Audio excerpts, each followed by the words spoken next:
अस्सलामुअलैकुम वरहमतुल्लाहि ताला वबरकातुह। मरकज़ अहले सुन्नत जामिया रज़विया मंज़िर इस्लाम के यूट्यूब चैनल हम सबक दरसे निज़ामी में आपका खैर मकदम है।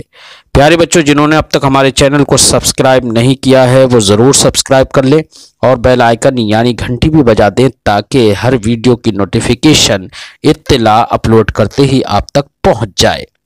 और अपने साथियों से भी शेयर करें, शेयर करना ना भूलें ताकि उनको भी फ़ायदा हासिल करने का मौका मिले।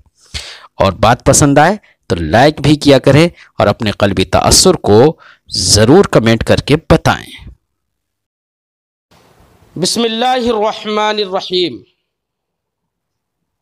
सबक नंबर 4, माजी मनफी का बयान। बेटा, माक़ब्ल में आपने माजी मुतलक का बयान पढ़ा था कि माजी मुतलक किसे कहते हैं और माजी मुतलक बनाने का क्या कायदा है। फिर माजी मुतलक दो तरह से पढ़ा था कि माजी मुतलक मारूफ होता है और माजी मुतलक मजहूल भी होता है।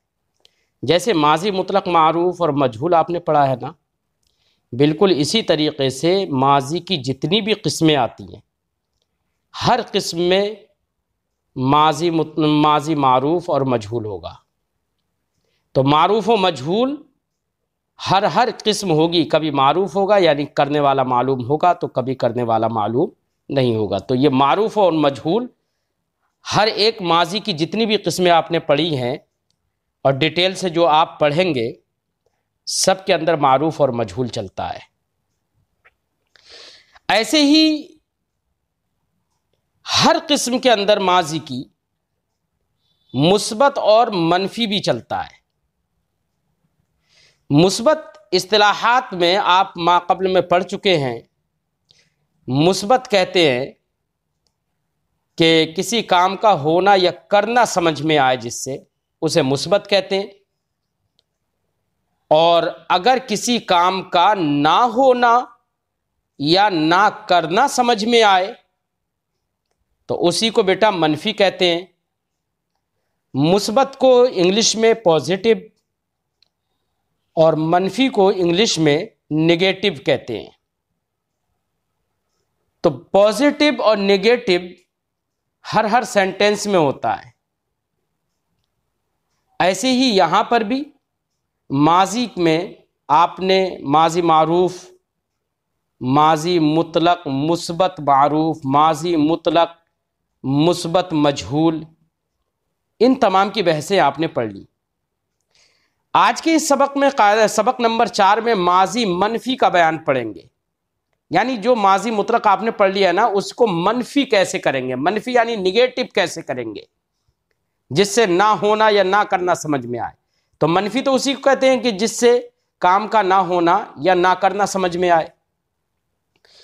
लेकिन उसको बनाने का कायदा क्या है, तो साहिब किताब यहां पर बनाने का कायदा भी बयान कर रहे हैं। बहुत सिंपल, बहुत आसान है बनाने का कायदा। जो आपने बेटा मुस्बत पढ़ा है ना, उसी मुस्बत पर ना लगा देना है, नून जोड़ देना है आपको। जैसे परवर्द पढ़ा था, परवर्द माजी मुतलक बना लिया, मुस्बत मारूफ, गायब का सेगा है परवर्द। अब उस पर हम ना लगा दें और कह दें न परवर्द। तो परवर्द का माना था उसने पाला, अब न परवर्द का माना होगा उसने नहीं पाला।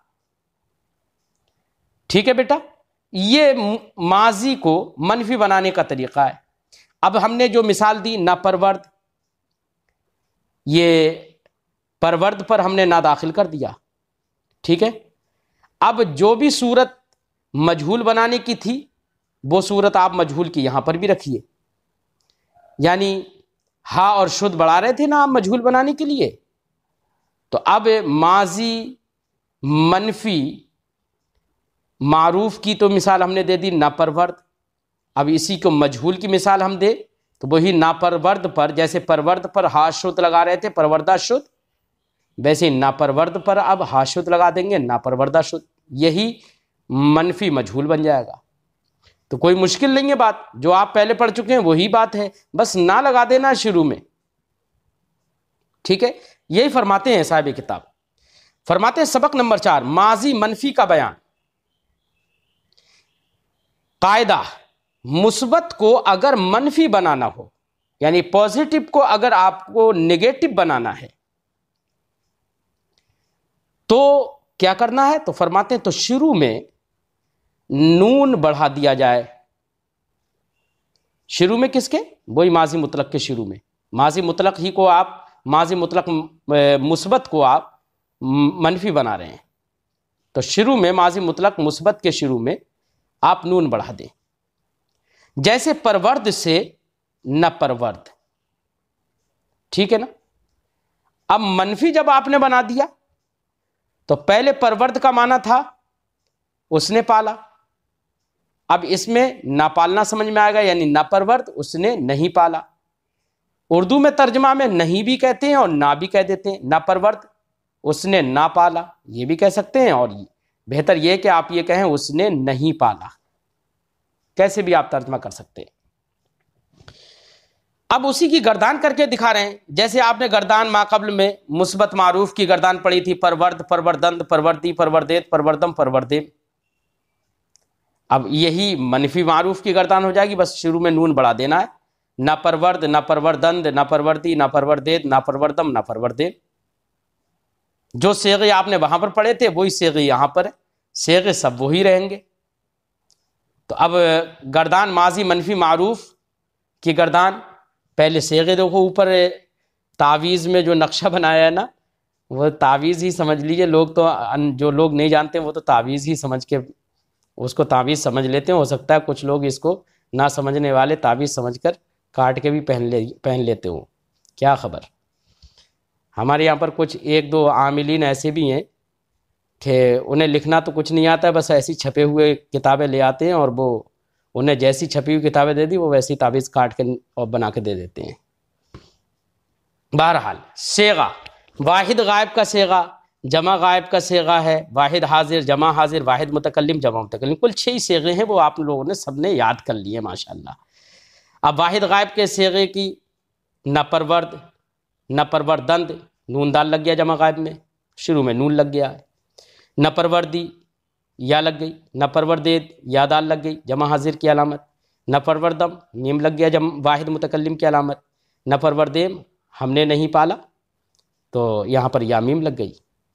तो माजी मनफी मारूफ, बेटा जब भी आपसे सवाल किया जाए तो पहले सवाल को ध्यान से सुनिएगा, या कभी भी सवाल किया जाए लिखित रूप में तो आप हमेशा पहले सवाल को सही से पढ़ें कि मांगा क्या जा रहा है। मिसाल के तौर पर अगर मैंने आपसे पूछ लिया माजी मुतलक मारूफ का वाहिद गायब का सेगा बनाओ, तो पहले माजी मुतलक मारूफ करना है। जैसे अब वाहिद गायब का सेगा परवर्द, हमने कहा जमा गायब का सेगा बनाओ तो परवर्दंद, जमा मुतकल्लिम का सेगा बनाओ तो परवर्देम, और वहीं पर हमने कह दिया माजी मनफी मारूफ का जमा हाजिर का सेगा बनाओ परवर्द से, तो हम क्या कहेंगे जमा हाजिर में? न परवर्देद, ठीक है ना। तो ध्यान से पहले सवाल को सुनना है। सवाल में अगर आप अल्फाज को सही से नहीं समझ पाए ना तो आप मिसाल और जवाब गलत कर सकते हैं। तो हैं सब एक सी ही गर्दानें, बस थोड़ा सा फ़र्क है, वहाँ पर परवर्द था यहाँ ना परवर्द हो गया। माजी मनफी मारूफ की गर्दान में न परवर्द, न परवर्दंद, न परवर्दी, न परवर्देद, न परवर्दम, न परवर्देम। माना होगा उसने नहीं पाला, उन्होंने नहीं पाला, तूने नहीं पाला, तुमने नहीं पाला, मैंने नहीं पाला, हमने नहीं पाला। अब मैंने बताया था कि मजहूल अब ना परवर्द है ना, जैसे मजहूल माक़बल में बना रहे थे वैसे ही यहाँ पर भी मजहूल रहेगा। हा शुद्ध बढ़ा दो और बाकी सारी अलामतें वही शुद्ध के आगे लगाते रहो। कैसे करता फरमाते हैं गर्दान माजी मनफी मजहूल, माजी मनफी मजहूल, माजी से मुराद माजी मुतलक ही है चूंकि पूरी बहस माजी मुतलक की चल रही है। माजी मुतलक मनफी मजहूल की गर्दान, जैसे न परवर्दा शुद्ध, न परवर्दा शुदंद, न परवर्दा शुदी, न परवर्दा शुदेद, न परवर्दा शुदम, न परवर्दा शुदेम। और चूंकि मजहूल में करने वाला मालूम ही नहीं होता है तो तर्जमा हम कैसे करेंगे? न परवर्दा शुद्ध, वो नहीं पाला गया। तो किसने नहीं पाला ये पता नहीं चला, वो तो नहीं पाला गया। लेकिन पाला किसने नहीं ये नहीं पता चला। न परवरदा शुदंत, वो नहीं पाले गए। न परवरदा शुदी, तू नहीं पाला गया। न परवरदा शुदे, तुम नहीं पाले गए। न परवरदा शुदम, मैं नहीं पाला गया। न परवरदा शुदेम, हम नहीं पाले गए। तो गर्दानें बहुत आसान हैं। एक गर्दान अगर आपने याद कर ली तो सारी गर्दानें आप फटाफट करते रहेंगे, लेकिन समझना ज़रूरी है, सवाल को समझना ज़रूरी है, सवाल में कैसे अल्फाज हैं वो ध्यान में रखना ज़रूरी है। ठीक है बेटा। अब देखो यहाँ पर कुछ सवालात हैं, ये सवालात के जवाबात बेटा आपको लिख के भेजना है। ठीक है, सवालात हैं, एक आध सवाल का जवाब मैं दे रहा हूँ, बाकी जवाब आप खुद से देंगे। मनफी की तारीफ करो। क्या है मनफी की तारीफ? वो भी फेल मनफी वो है जिससे ना करना या ना होना समझ में आए। अब माजी मनफी अगर कहेंगे तो हम कहेंगे गुजरे हुए ज़माने में ना करना या ना होना समझ में आए। यहाँ पर माजी मनफी की नहीं कर रहे हैं, सिर्फ मनफी की कर रहे हैं। मनफी की तारीफ करो तो मनफी में हमसे ये कहेंगे कि जिससे ना होना या ना करना समझ में आए। अगर माजी कहेंगे तो माजी में फिर गुजरा हुआ ज़माना आ जाएगा। मनफी बनाने का कायदा बयान करो तो मनफी बनाने का कायदा क्या है? ना बढ़ा दो, है ना, मुस्बत के शुरू में ना बढ़ा दो, मनफी हो जाएगा। अब अगला सवाल है नदादा शुदम क्या सेगा है? मा माना बताओ। नदादा शुदम, देखो ना शुरू में आ गया, समझ में आ गया कि मनफी है ये। दादा शुदम तो शुद्ध भी आ गया, तो समझ में आ गया कि मनफी मजहूल है ना। तो मनफी मजहूल होता हो गया, ये बिल्कुल मुतय्यन हो गया। माजी मुतलक मनफी मजहूल हो गया ये। और चूंकि मीम यहाँ पर अलामत लगी हुई है तो इससे ये भी समझ में आ गया कि मीम अलामत तो वाहिद मुतकल्लिम की है, तो सेगा वाहिद मुतकल्लिम का हो गया। तो अब पूरा जवाब क्या होगा? ये माजी मुतलक मनफी मजहूल सेगा वाहिद मुतकल्लिम है। माना क्या होगा? न दादा शुदम, दादन से बना है, दादन का माना देना। न दादा शुदम, मैं नहीं दिया गया। ठीक है तर्जमा। इस तरीके से बेटा सारे सवालों के जवाब आपको लिखकर भेजना है और याद भी कर लेना है। अब चंद मसादिर दे रहे हैं साहिब किताब। ये मसादिर इसलिए दे रहे हैं ताकि आप लोगों के पास फ़ारसी अल्फाज का ज़ख़ीरा हो जाए, ज़्यादा से ज़्यादा फ़ारसी अल्फाज के मानी याद हो जाएं, फ़ारसी अल्फाज याद हो जाएं। जितने ज़्यादा आपको अल्फाज याद हो जाएंगे बेटा, उतना ही फ़ारसी ज़बान बोलना और फ़ारसी ज़बान लिखना आप लोगों के लिए आसान हो जाएगा। क्योंकि आपके पास अगर अल्फाज ही नहीं होंगे तो आप कैसे बोलेंगे, कैसे लिखेंगे? यही समझ में नहीं आएगा भैया उठने की फ़ारसी क्या है, चलने की फ़ारसी क्या, यही नहीं पता है तो चलने की हम वाहिद गायब का सेगा कैसे बनाएंगे, जमा गायब का सेगा कैसे बनाएंगे? पहले तो फ़ारसी मालूम होना चाहिए ना। इसीलिए साहिब किताब मसादिर ज़्यादा से ज़्यादा याद करवाने की कोशिश करते हैं और हर बहस के दरमियान ये कुछ मसादिर दे देते हैं ताकि मसादिर से आप उनके मानी याद कर लें, वो मसादिर याद कर लें और उनसे आपको फ़ारसी बनाना आसान हो जाए। आवर्दन, आवर्दन का माना होता है बेटा लाना। अब आवर्दन मसदर से आप माजी मुतलक बनाएंगे, क्या करेंगे? नून गिरा दिया आखिर से, दाल को साकिन कर दिया, आवर्द। अब आवर्द तो मुस्बत हो गया और मनफी बनाएंगे तो ना आवर्द, क्या? ना आवर्द। ठीक है, आवर्दन लाना, ना आवर्द वो लाया, ना आवर्द वो नहीं लाया। ठीक है, बाकी से आप खुद बनाते रहिए अलामतें लगाकर। आमुरजीदन, क्या है? आमुरजीदन। आमुरजीदन का माना होता है बेटा बख्शना। अब इससे माजी मुतलक बनाएंगे मुस्बत मारूफ आमुरजीद, क्योंकि आखिर से आपको सिर्फ सादा सादा कायदा है कि आखिर से नून को ख़त्म कर दो और उससे पहले दाल या ता हो उसको साकिन कर दो। तो आमुरजीदन से वाहिद माजी मुतलक मुस्बत मारूफ वाहिद गायब का सेगा आपने बनाया आमुरजीद। अब इसी को मजहूल में वो मनफी में ले जाएं तो न आमुरजीद, उसने नहीं बख्शा। ठीक है, बर्दाश्तन, बर्दाश्तन का माना होता है उठाना, बर्दाश्त करना। उर्दू में तो बोलते ही हैं बर्दाश्त करना। बर्दाश्तन उठाना और बर्दाश्त करना। बर्दाश्तन से आखिर से नून गिरा दो, बर्दाश्त। ठीक है, अब उसी पर ना लगा दो, ना बर्दाश्त, उसने नहीं उठाया। बारीदन, बारीदन का माना होता है बरसना बेटा। बारिश बरसती है ना, तो बारीदन बरसना। अब इससे माजी मुतलक बनाए, वाहिद गायब का सेगा, बारीद नून गिरा दिया। अब उसी पर ना लगा दो मनफी बनाने के लिए, ना बारीद, वो नहीं बरसा। ठीक है। पाशीदन का माना होता है बेटा छिड़कना, छिड़कना, पाशीदन, जैसे पानी का छिड़काव करते हैं ना, छिड़कना, पाशीदन छिड़कना। अब इससे पाशीद, नापाशीद, पाशीदा शुद्ध, नापाशीदा शुद्ध, सारे सेगे बन गए ना। अब बाकी अलामतें आगे लगाते रहिए आप, सारे दूसरे सेगे बना दीजिए। पेवस्तन, पेवस्तन का माना होता है मिलाना, पेवस्त करना, एक चीज को दूसरी चीज से जोड़ देना, बिल्कुल। ठीक है, मिलाना।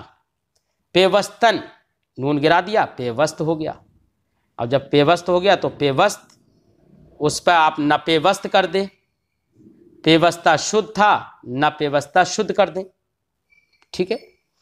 तो ये सब अल्फाज के बेटा मानी याद करना है आपको, और फारसी भी याद करना है।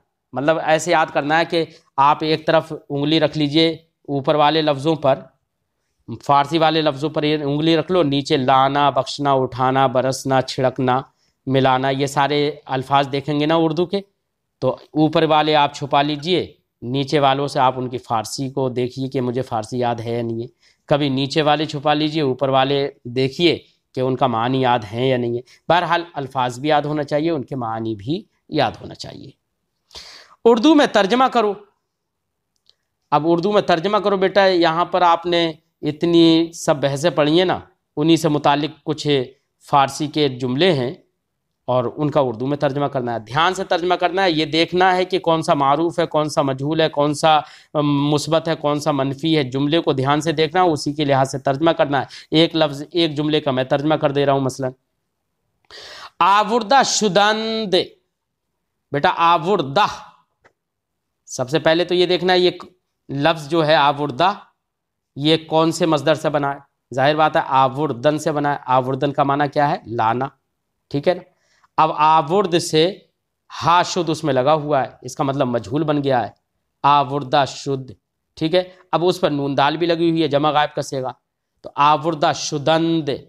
और जब इससे पता चल गया कि ये माजी मुतलक मुस्बत मजहूल जमा गायब का सेगा है। समझ में आ गया ना। अब जमा गायब का सेगा है मजहूल में, तो अब माना होगा आवुर्दा शुदंद, वो सब लाए गए, वो सब लाए गए। एक जुमले का और तर्जमा कर देता हूं। आमुरजीदा शुदेद, आमुरजीदा, तो सबसे पहले ये देखना है कि आमुरजीदा किससे बना है। जाहिर बात है आमुरजीदन से बना है, और आमुरजीदन का माना है बख्शना। ठीक है ना। अब जब बख्शना माना है तो आमुरजीद, ये तो माजी मुतलक मुस्बत मारूफ हो गया, वाहिद गायब का सेगा हो गया आमुरजीद। लेकिन चूंकि उसमें हा शुद्ध भी लगा हुआ है, इससे पता चल गया कि ये मजहूल का सेगा है, और उसमें आगे शुद्ध के आगे या दाल लगी हुई है, और या दाल जमा हाजिर की अलामत होती है, तो इससे पता चल गया कि ये जमा हाजिर का सेगा है। तो अब इससे मालूम हुआ हमें कि ये सेगा काय का है। ये सेगा है माजी मुतलक, माजी मुतलक मजहूल, मुस्बत मजहूल, बल्कि मुस्बत मजहूल, क्योंकि मुस्बत है, कहीं पर हरफ नफी नहीं है, ना नहीं लगा हुआ है। मुस्बत मजहूल जमा हाजिर का सेगा है। अब जमा हाजिर का सेगा मालूम हो गया तो अब तर्जमा आसान हो जाएगा। आमुरजीदा शुदेद माना होगा वो बख्शे गए, वो तुम सब बख्शे गए। क्या तर्जमा होगा? तुम सब, क्योंकि जमा हाजिर का सेगा है, तुम सब बख्शे गए, ये तर्जमा हो जाएगा। तो इस तरीके से बेटा सोच कर समझ कर, जुमले को सही से समझ कर कि कौन सी बहस का है, कौन सा सेगा है ना, मारूफ है या मजहूल है, मुस्बत है या मनफी है, इसके ये लफ्ज़ कौन से लफ्ज़ से बना है, उसका माना क्या है, ये सारी चीज़ें ध्यान में रख के आपको तर्जमा करना है। ठीक है। तो ये तर्जमा करके भी आप भेजेंगे, ये दूसरा काम हो गया आपका होमवर्क। और तीसरा काम है फारसी बनाओ। फारसी बनाओ में बिल्कुल इन्हीं की तरह आपको जुमले में ध्यान देना है और उसी के लिहाज से फारसी बनाना है। मैं एक आध जुमले की फारसी बनाकर दिखा देता हूं आपको, ताकि आप उसी अंदाज में सोच समझकर फारसी बनाएं। एक जुमला है, मैंने नहीं छिड़का, मैंने नहीं छिड़का। तो देखो, सबसे पहले तो हमें ये समझना है कि छिड़का नहीं, छिड़का है ना, तो छिड़कना, ये इसकी फारसी क्या आती है? तो हमने पढ़ा है माक़बल में, पाशीदन का माना होता है छिड़कना। तो अब नहीं, अब हमें फारसी बनाना है तो पाशीदन से बनाना है। पहले तो हमने ये समझ लिया। फिर अब हम पाशीदन से, अब हम ये गौर कर लें, मैंने नहीं छिड़का, मैंने आ गया, मैं आ गया, इसका मतलब यह है कि वाहिद मुतकल्लिम का सीगा बनेगा, ठीक है। और नहीं आ गया, इससे समझ में आ गया कि मनफी बनना है। छिड़का, इससे समझ में आ गया कि माजी मुतलक बनना है। तो अब क्योंकि गुजरे हुए ज़माना समझ में आ रहा है, गुजरे हुए ज़माने में नहीं छिड़का, यही समझ में आ रहा है ना। तो मैंने नहीं छिड़का, अब इससे समझ में आ गया कि ये माजी मुतलक मनफी मारूफ वाहिद मुतकल्लिम का सीगा है, ये समझ में आ गया। अब जब वाहिद मुतकल्लिम का सीगा है तो अब हम माजी मुतलक पहले बना लें पाशीदन से। कैसे बनाएंगे? पाशीद, ठीक है ना। अब पाशीद से वाहिद मुतकल्लिम का सीगा बना ले, मीम अलामत लगा दें, पाशीदम, मैंने छिड़का। अब चूंकि इसको मनफी बनाना है, नहीं है ना, तो अब ना लगा दें उस पर, न पाशीदम, तो माना हो गया मैंने नहीं छिड़का, न पाशीदम बन गया ना जुमला। इस तरीके से बेटा आपको ये फारसी बनाना है, ठीक है। तो बात कोई मुश्किल नहीं है, बस मैं आपसे बार बार यही कह रहा हूँ कि शुरू ही से जितने भी अब तक आपने पढ़ा है वो सब सही से याद कर लीजिए, समझ कर याद कर लीजिए, रट लीजिए। कुछ गर्दाने तो रट लीजिए और बाकी सब समझ लीजिए उन गर्दानों को, ठीक है ना। अगर आप बनाने का तरीका जानते हैं, मतलब समझते हैं, तो बेटा आपको फारसी बनाना थोड़े दिन तक तो ऐसा लगेगा कि तो थोड़ा दुश्वार है, लेकिन जब वो चढ़ जाएगा ना ज़बान पर और दिमाग में खूब बैठ जाएगा ना, तो फारसी बनाना ना आपके लिए मुश्किल होगा, और ना फारसी बनाना, ना फारसी का तर्जमा करना आपके लिए मुश्किल होगा। फ़ारसी ज़बान तो बेटा इतनी आसान है अरबी ज़बान के मुकाबिल कि फ़ारसी ज़बान में अगर बच्चे मेहनत कर लेते हैं, तो मैंने तो अपनी ज़िंदगी में ये देखा कि फ़ारसी ज़बान में बच्चे 2 साल अगर मेहनत कर लेते हैं तो 2 साल में फ़ारसी ज़बान बोलना भी आ जाती है और खूब लिखना भी, मजमून भी लिखना आ जाता है उसमें। जबकि इसके मुकाबिल अरबी ज़बान इतनी मुश्किल है कि उसमें मेहनत करने के बावजूद कम से कम 4-5 साल लगते हैं, और जो मेहनत नहीं करते वो तो 8-10 साल में भी नहीं पढ़ पाते हैं, नहीं समझ पाते हैं।